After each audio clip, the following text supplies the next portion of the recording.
convinced my mentally ill mother that the house had demons in it. So keep in mind, I know I was an asshole kid.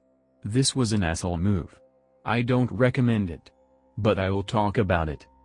My mother is mentally fragile. She has mental illnesses that she's completely aware of but is so stubborn that she used to deny them on occasion, stop taking meds, abuse meds, etc. She was not healthy. Her kids constantly made efforts to communicate with her about how this affects her and her children. It all always seemed to go through one ear and out the other. I never gave up on her and she's doing so much better nowadays. However, she was not always the best mom for many other reasons, as well. She would never believe anything anyone said unless it had to do with someone she had a conspiracy theory about. She'd often make wild accusations. She may have had horrible memory problems. Example being, she did a huge giveaway of some of her smaller belongings before leaving me for another state. But when she came back, she started accusing everyone of robbing her of said belongings. I used to have horrible anger issues due to toxic environments both in and out of the home. I didn't have a healthy way of coping with it, so I thought the best way to get back at my spiritual ass mother for all the bullshit, she was obsessed with ghosts and aliens, was to convince her the house was haunted. This woman was also partially deaf.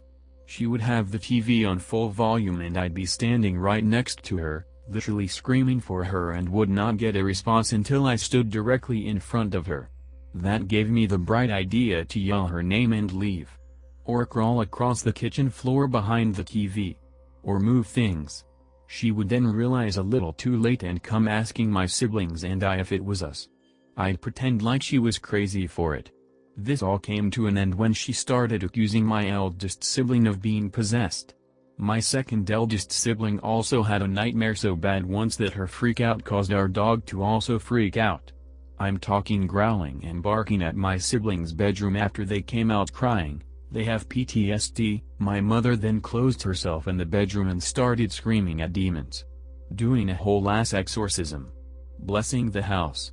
In that moment, my adolescent self realized this may not have been the safest or healthiest way to cope with an abusive household and put an end to the spooky shenanigans. TLDR, mother was mentally ill, obsessed with the paranormal, also didn't know how to raise or treat kids. So I, a complete asshole of a child, convinced her demons were afoot in the household.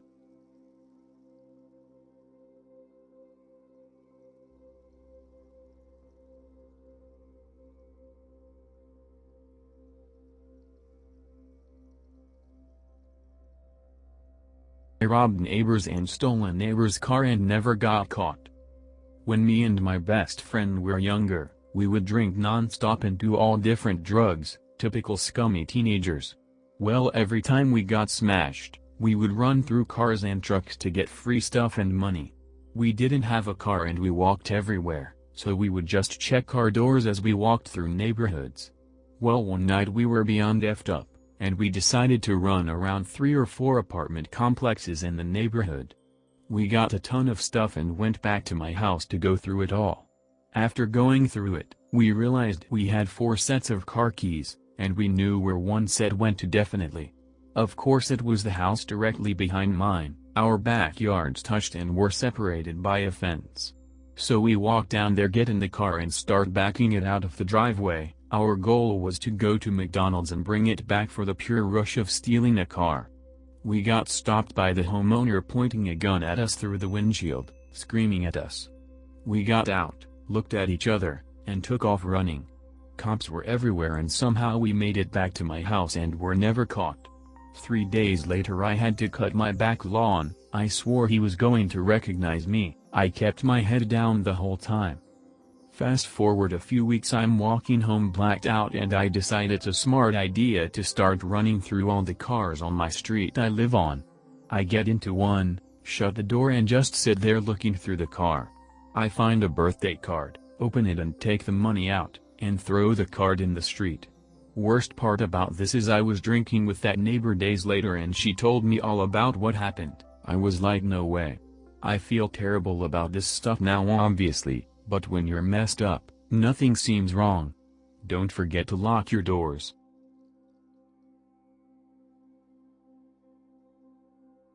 spilled someone else's grandfather's ashes and scooped them back into the urn. Basically, I was staying over a friend's house while he was traveling out of state.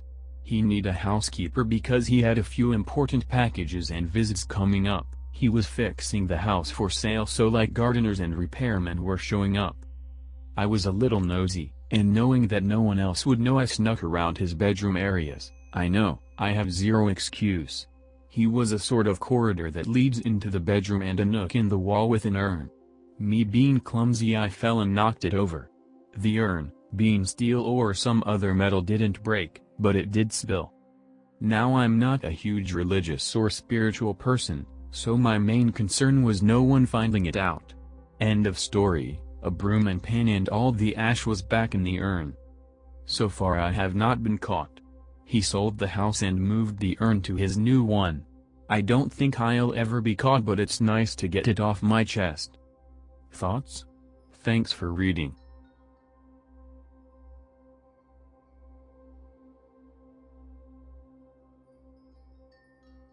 When I was in elementary school, I gave myself a hickey and let my teacher panic so that I could get out of school for the day. When I was in first grade, I pretty much gave myself a small hickey on my arm. My best friend at the time joined in and gave herself some arm hickeys too, and we both ended up taking it too far. Neither of us knew what a hickey was. We just knew a little spot would show up if you sucked it. We each had an armful of hickeys by the time we finished, since we were resting on our desks with our faces on our arms during our break. Our teacher only seen mine and frantically asked me what happened, assuming the worst. Sneaky me said I didn't know and let her panic to the point of us agreeing that I go home for the day.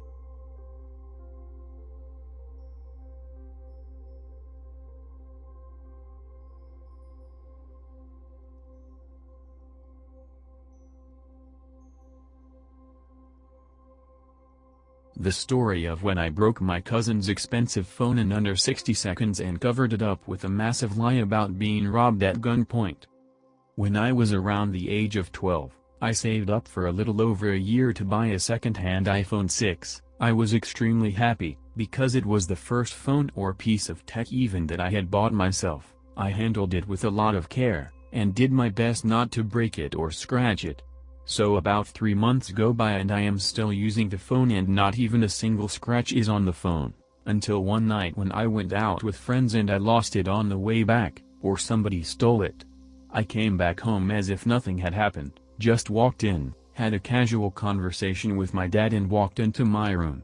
Immediately I started doing research on how to find a lost iPhone. I tried everything, from questioning my friends to going on Find Me a Phone. Hours had passed after I lost it and I had nothing, so I went over to my dad and told him about what had happened. I could see the anger on his face while I was explaining the situation to him, and at the end, although disappointed, he was super chill about the whole situation. So he gave me the idea of going over to the police station. So we go and they question me. I give them the serial number of the phone and my phone number, and they basically tell us that if they ever get it handed it or if they detect it somewhere, they will give us a call. Well, other than questioning us a dozen other times about the same stuff we told the previous time, they had nothing. So here is where my cousin gets into the story. At some point, a week after I had lost the phone, he gave me a call to go to his place and play some FFA or NB. I can't really remember this much details about the story, because it happened around 4 years ago, and so after he gives me the call, I obviously agree to go and have some fun on his PS4. Keep in mind he lives less than 50 meters away from where I live. So I reach the block of flats he lived in after less than 5 minutes from when I left my house, so I start climbing up the stairs, because he lived on the 6th floor and the elevator wasn't working at the time for some reason. I get in his flat and I immediately get greeted by his parents. We hug and all that, and I go to his room where he was, and I immediately jump on the PS4 to play some FFA with him.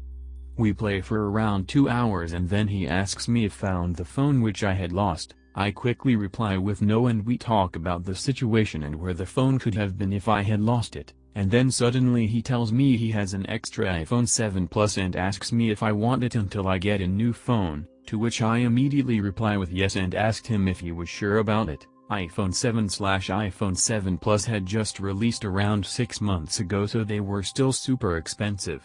So we wrap up the gaming session and he sends me off to the door and we say our goodbyes. We hug and the last thing he tells is please do not drop or lose that phone, to which I reply with don't worry, I am more responsible than I used to be. He giggles, I giggle, he closes the door and I go sprinting down the stairs, being extremely excited I just got a brand new iPhone 7. On my way back down the stairs, around the second or third floor, I see one of my mates and quickly say yo, you won't belie, and I drop the phone down the stairs as I am pulling it out of my pocket. I then go to pick it up, but accidentally kick it down the gap in between the stairs. My friend looked at me and immediately asked me what that was. I reply with don't worry about it, and remember this never happened. He confusingly looked at me as I sprinted down the stairs even faster. After just approximately 10 seconds I reached the bottom of the block of flats and saw the phone in 2 separate pieces. I picked them both up and put both pieces back in my pocket just so nobody sees them. I did not even look at them on my way back home. After I reached my house, I went in, said hi to my parents, went in my room and locked the door. I looked at the phone for a long time trying to figure out what to tell my cousin and his parents, and so after about an hour I came up with this super weird story that some druggie robbed me at gunpoint in front of the block of flats for the phone and my wallet, so I ran back home scared shitless. I told my cousin, his family and my family about the story 10 minutes after I came up with it, and they ended up falling for it and going to the police, which I didn't expect for some reason. So I put both the display and the phone in the toilet and flushed it, after which we went to the police station and I was questioned once again. Luckily nobody saw me get out of the block of flats, so there were no witnesses to say that my story was fake. So after all the questions from the police I returned back home, and there was a police helicopter and like 2/3 police cars patrolling the area looking for this guy. Somehow they found some junkie with a bunch of stolen SHT on him and they arrested him. On the next day we were called to go back to the police station. I thought they found out about what happened, but instead they just asked me questions about how the guy who did it looked, and my description ended up matching the one of the junkie who was caught with the stolen stuff. My parents make me tell the whole made-up story at family gatherings sometimes. They still believe the story. Me telling the made-up story is super uncomfortable, because sometimes I forget key details and I just replace them with even bigger lies. Also, me and my cousin were never really close after this incident. I guess he was smarter than everyone else and did not believe me. Long story short, I wasted my lifetime luck on covering up a massive lie when I was 12. Disclaimer: this is the first time I have ever shared this story.